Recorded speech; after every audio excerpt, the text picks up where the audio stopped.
নমস্কার দর্শক বন্ধুরা, আশা করি আপনাদের পুজো খুব ভালো কাটছে।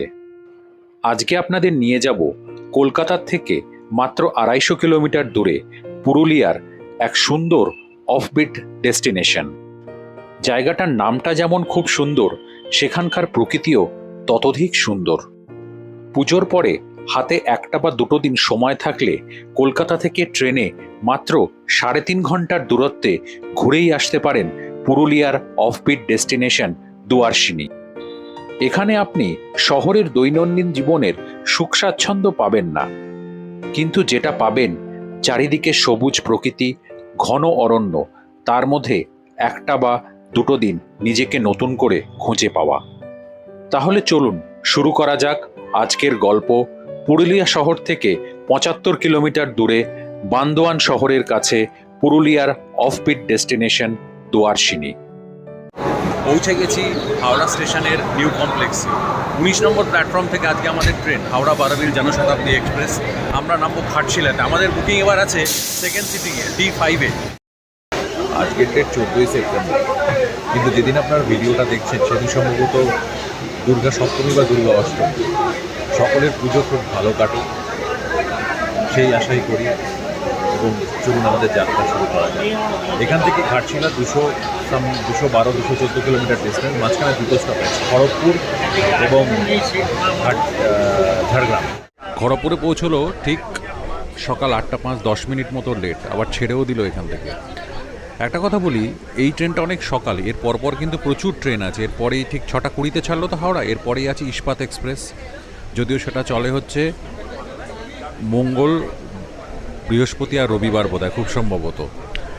আর তার রাঁচি হাওড়া ইন্টারসিটি বিকেলের দিকে স্টিল প্রচুর ট্রেন আছে, যেগুলো কিন্তু এখান থেকে মানে হাওড়া থেকে ঘাটশিলা পর্যন্ত আপনি পেয়ে যাবেন। আর সেকেন্ড সিটিংয়ের যা দোষ, অলরেডি আনরিজার্ভ লোকজন খড়গপুর থেকে উঠে গেছে। সময় এখন সকাল 10:45, মোটামুটি টাইম থেকে 45, সেখান থেকে মোটামুটি 9টার থেকে 45 মিনিট ডিলে করে ট্রেন আমাদের নামালো ঘাটশিলা। আজকে এখানে প্রচণ্ড বৃষ্টি হচ্ছে। এই ঘাটশিলা থেকে মোটামুটি দুয়ারসিনি হচ্ছে 35 কিলোমিটার। এর বাইরে মানে স্টেশনের বাইরে অটো পাওয়া যায়, একটু দৌড়াদৌড়ি করতে হবে। চলুন যাই। 2 নম্বরে নামিয়েছে আমাদের, 1 নম্বরে যেতে হবে। ঘাটশিলা স্টেশন থেকে বেরিয়ে অনেক অটো পাওয়া যায়। আজকে এখানে তুমুল বৃষ্টি, খুব বাজে ওয়েদার এখান থেকে মোটামুটি 30-35 কিলোমিটার দূর। একটা কথা মনে রাখবেন, দুয়ারসিনি কিন্তু ওয়েস্ট বেঙ্গলে, ঘাটশিলা হচ্ছে ঝাড়খণ্ডে, এটা একদম বর্ডারে। আর এখান থেকে যেতে 1 ঘন্টা সোয়া ঘন্টা মতো লাগবে। ওয়ান সাইড ভাড়া নেবে 700 রুপিস। সুতরাং যখন যাতায়াত যাবেন তখন ড্রাইভারের সঙ্গে মোটামুটি কথা বলে নেবেন। আশেপাশে বেশ কিছু সাইট সিন আছে, আমি জানি না আজকে করতে পারবো কিনা বা কালকে করতে হবে, কারণ এখন ওয়েদার খুবই খারাপ। কারণ যাওয়ার পথে পরে সাতগুরুং নদী, দুয়ারসিনি মন্দির এগুলো পড়ে। কিন্তু যা ওয়েদার, এই অবস্থায় নামা যাবে না, বৃষ্টি কমলে তারপরে নামবো, তো সেটা ডিসাইড করতে হবে। তো আপাতত জাস্ট বেরোচ্ছি, এখন 1 ঘন্টার মধ্যে পৌঁছে যাবো। এখন বাজে 10:15, ওই 11:30 নাগাদ পৌঁছে যাব। আচ্ছা, আমরা থাকবো হচ্ছে ওয়েস্ট বেঙ্গল SFD, মানে নট FDC, মানে forest department, state forest development এজেন্সির দুয়ারসিনির যে কটেজ আছে প্রকৃতি পর্যটন কেন্দ্রের ভেতরে, সেইখানে এখন সেখানেই যাচ্ছি। দুয়ারসিনি যাওয়ার জন্য ঘাটশিলা থেকে জামশেদপুরগামী হাইওয়ে ধরে আপনাদের আসতে হবে গালুডি পর্যন্ত। সেখান থেকে রাইট টার্ন নিলে আর 15-20 কিলোমিটার দুয়ারসিনি। আর এই পথের প্রাকৃতিক সৌন্দর্য এক কথায় অতুলনীয়। দুদিকে কাশবন, মাঝে মাঝে ছোট ছোট আদিবাসীদের গ্রাম, আর দূরে দেখতে পাওয়া যায় দলমা পাহাড়ের রেঞ্জ। ঘাটশিলা টাউনটা পেরিয়ে এসে যেই আপনি হাইওয়েতে উঠবেন, রাস্তা কিন্তু অসাধারণ, গালুডি হয়ে রাস্তাটা যায়।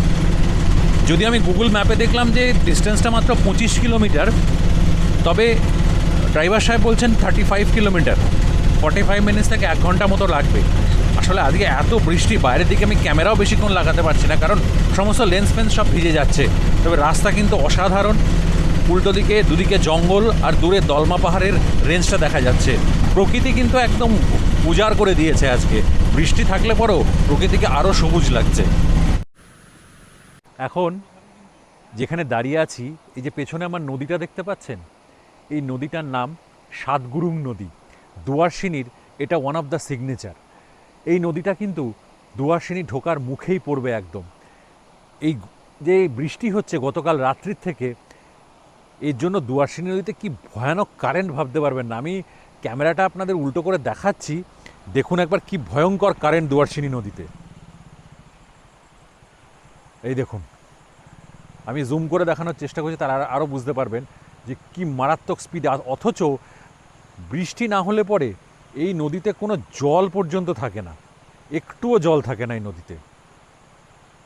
দেখতে কিন্তু দারুণ লাগছে নদীটাকে, দুর্ধর্ষ নদী। এই দুয়ারসিনীতে এলে এই ওয়ান অফ দ্য থিংস, এটা হচ্ছে সাতগুরুং নদী, মানে আমরা দুয়ারসিনীর একেবারে কাছে চলে এসেছি। এতক্ষণ আমরা ছিলাম ঝাড়খণ্ডে।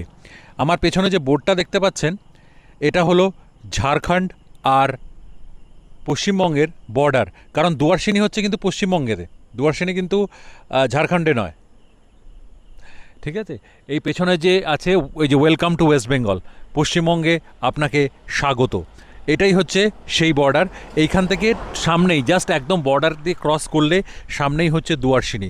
মোটামুটি আমারও মনে হলো 25 কিলোমিটার হবে, 35 কিলোমিটার যে তথ্যটা আমি পেয়েছিলাম বা ড্রাইভার সাহেব বললেন, সেটা হয়তো ঠিক নয়, বাট রাস্তাটা কিন্তু অসাধারণ। এর আগের ভিডিওতে দেখেছেন উত্তরবঙ্গের জঙ্গল, আর এখন দেখছেন জঙ্গলমহল। আমাদের পশ্চিমবঙ্গ আর ঝাড়খণ্ড জুড়ে যে জঙ্গলমহল, সেই জঙ্গলমহল আমি কিন্তু বিশেষ করে ডিফারেন্স দেখতে পাচ্ছি না। কিন্তু বৃষ্টিস্নাত এই জঙ্গল দেখতে কিন্তু দুর্ধর্ষ লাগছে, সত্যি কথা বলছি, দুর্ধর্ষ লাগছে। পৌঁছে গেলাম দুয়ারসিনীতে। এ এক অদ্ভুত সুন্দর জায়গা, পশ্চিমবঙ্গ এবং ঝাড়গ্রামের বর্ডারে, নেচারের কোলে এক ছোট্ট অপূর্ব সুন্দর গ্রাম। আর আমরা এবার থাকবো এক রাতের জন্য দুয়ারসিনীর প্রকৃতি পর্যটন কেন্দ্র WBSFDA আন্ডারে। এখানে আমাদের আজকের জন্য এসি কটেজ বুকিং আছে। এখন অ্যাকচুয়ালি কটেজটা রেডি হয়নি, তো আমরা এখানে জাস্ট লাগেজটা রেখে একটু আশপাশটা ঘুরে দিচ্ছি। পিওরলি একদম প্রকৃতির মধ্যে, কোনো আর্টিফিশিয়ালনেস কিচ্ছু নেই এখানে। অদ্ভুত সুন্দর জায়গা কিন্তু। দুয়ারসিনীর প্রকৃতি পর্যটন কেন্দ্র WBSFD এর যে কটেজগুলো বা ডরমিটারি আছে, সেই ডরমিটারিগুলো বুক করার জন্য আপনাকে লগ ইন করতে হবে WBSFD এর ওয়েবসাইটে। আমি লিঙ্ক এই ভিডিও ডেসক্রিপশানে দিয়ে দেবো। তবে এখানে খুব লিমিটেড, একটা ডরমিটারি আছে 6 জন থাকতে পারে, আর 3টে কটেজ আছে ম্যাক্সিমাম 3 জন করে থাকতে পারে। তাও যদি না পান, এখানে কিন্তু বেশ কিছু প্রাইভেট হোমস্টেও আছে। আমি পারলে আমি দেখে নিচ্ছি নাম্বার, আমি কয়েকটা এই ভিডিও ডেসক্রিপশানে দিয়ে দেবো, এখানে এসেও থাকতে পারেন। এই আমরা এখন আমাদের রুম যেহেতু রেডি হয়নি, আমরা একটু হেঁটে হেঁটে যাচ্ছি সামনের দিকে। আপনার এখানে যে দুয়ারসিনী যে মন্দির, যে জায়গা যার নামে, যে মন্দিরের নামে দুয়ারসিনী জায়গাটার নাম হয়েছে, সেদিকে যাচ্ছি। ওখানে একটা হাট বসে শনিবারে, আদিবাসীদের হাট, ওটা দেখার জন্য। আর আমাদের বাঁদিকে যে সাতগুরুং নদী দেখালাম, বাঁদিকে আমাদের সঙ্গে কিন্তু সাতগুরুং নদীটাও চলছে। দুয়ারসিনী এই শব্দের অর্থ হলো দুয়ার রক্ষা করেন যিনি। এই জায়গাটা যার নামে হয়েছে, সেই দুয়ারসিনী মায়ের মন্দির আমার পেছনে। এই দুয়ারসিনী মায়ের মন্দিরের নামেই এই জায়গার নাম হয়েছে দুয়ারসিনী। চলুন মন্দিরে যাওয়া। সুন্দরবনের জঙ্গলের দেবী যেমন হলেন বনদেবী, এই জঙ্গলের দেবী হলেন দেবী দুয়ারসিনী। সুন্দরবনে মানুষ মাছ ধরতে যাওয়ার সময় যেমন বনদেবীর পুজো করে যান, এখানেও মানুষ বিশ্বাস করেন মা দুয়ারসিনীর পুজো করলে জঙ্গলের হিংস্র জন্তু জানোয়ারের হাত থেকে মা তাদের রক্ষা করবেন। এই কালো কোষ্ঠী পাথরের ওপরে সিঁদুর লেপা দেবী হলেন দুয়ারসিনী। প্রত্যেক বছর মকর সংক্রান্তিতে এখানে বিশাল মেলা হয় এবং বড় পুজো হয়। আমার পেছনে যেটা দেখছেন, এই হলো দুয়ারসিনী টেম্পল। মন্দিরে কোনো আতিশয্য নেই, জাঁকজমক নেই, কিন্তু জঙ্গল প্রকৃতির মাঝখানে এই ছোট্ট মন্দির, যে মন্দিরটা এই জায়গার নামকরণটাকে সার্থক করেছে, সত্যি খুব সুন্দর। একটা শিলা, তার উপরে সিঁদুর লেপে তাকে মা দুয়ারসিনী হিসেবে তিনি এখানে পূজিত হন। আর এর পাশেই বসে শনিবারের হাট, যেটা আদিবাসীদের হাট, আস্তে আস্তে বসতে শুরু করেছে। সকালের দিকে শুরু হয়, শেষ হয় গিয়ে একদম সন্ধ্যের আগে। 2000 টাকা। এটা থেকে কত চিকেন বেরোবে? 2.5 কিলো বেরোবে। আরে বাস, এটা কি তোমার বাড়ির নাকি? ও, এটাকে বিক্রি করতে এনেছো আজকে নাকি? এই পালিয়ে যাচ্ছে তো, পালিয়ে যাবে। এই হাট তো বোধহয় সবে শুরু হয়েছে না এখন? আচ্ছা, এই যে আপনার হাটটা দেখলেন, এই হাটটাতে এখন তো শুধু মুরগি বেচা হচ্ছে। আমরা খাওয়া দাওয়া করে বিকেলের দিকে একবার আসবো। বিকেলের দিকে এসে এখানে আরও অনেক কিছু হাটে পাওয়া যায়, সেগুলো দেখবো আর আপনাদেরও দেখাবো। এই পাশে দুয়ার্সিনী মাতার টেম্পল, এখানে একটা দোকানে গেছিলাম, মিষ্টি নিলাম এখান থেকে, বোঁদে নিলাম, গজা নিলাম, আবার মালপোয়াও নিলাম। দেখা যাক কেন, বোঁদে না শুকনো বোঁদে, দারুণ খেতে, একদম হাটের পাশেই বিক্রি হচ্ছে। ভাবুন একবার, সময় এখন দুপুর 12:30, একটা হাইওয়ের ওপর দিয়ে যাচ্ছি জঙ্গলমহলের ভেতরে দুয়ার্সিনীতে। আশেপাশে কোনো গাড়ি দেখতে পাচ্ছেন? কিচ্ছু নেই, শুধু দুদিকে জঙ্গল, গ্রিন গ্রিন অ্যান্ড গ্রিন। পশ্চিমবঙ্গের জঙ্গলমহলের আকর্ষণই আলাদা, সত্যি কথা বলছি। এই পুজোর পরে একটা ছোট্ট যদি উইকেন্ড পান তাহলে এখানে একবার ঘুরে যান। তবে হ্যাঁ, এই দুয়ার্সিনী প্রকৃতি পর্যটন কেন্দ্রটা অনলাইন বুক করে আসবেন, কারণ এটা কিন্তু পুরো ফুল। আমি আজকে দেখলাম একটা ডরমিটরি শুদ্ধ সব কিছু কিন্তু ফুল আছে। আমি এবার গিয়ে দেখাচ্ছি আপনাদের ভেতরটা, একদম প্রকৃতির মধ্যে, কোনো রকম, যেটা বলছে এখানে কোনো আতিশয্যের ব্যাপার নেই, যেটা পাবেন এখানে আন্তরিকতা পাবেন। চলুন গিয়ে দেখাচ্ছি ভেতরে। দেখলে আমার তো মনে হয় আপনাদেরও ভালো লাগবে। আমার তো প্রথম, আমি জাস্ট গিয়ে লাগেজটা রেখে বেরিয়ে চলে এসেছি, কারণ তখন ওর রুম রেডি হয়নি। এই দেখুন, ও বৃষ্টি নেমে গেল আবার, এই বৃষ্টি হচ্ছে, আবার এই বৃষ্টি বন্ধ হয়ে যাচ্ছে। এই হলো এন্ট্রি আমাদের প্রকৃতি পর্যটন কেন্দ্রের। এই যে রাস্তাটা মাঝখান দিয়ে যাচ্ছে, ডান হাতে যেটা দেখতে পাচ্ছেন এটা হচ্ছে এখানকার ডাইনিং হল কাম রিসেপশন, আলাদা করে কিছু নেই। আর সামনে দেখুন, এখানে একটা, দুটো আর তিনটে কটেজ। আমাদের কটেজটা হলো মাঝখানেরটা, যেটা এসি স্ট্যান্ডার্ড কটেজ। আমাদের 11:30টায় চেক ইন ছিল, তো তখনও রেডি হচ্ছিল। এখন আমি ভেতরে ঢুকবো, ঢুকে আপনাদের ভেতরটা দেখানোর চেষ্টা করছি কীরকম।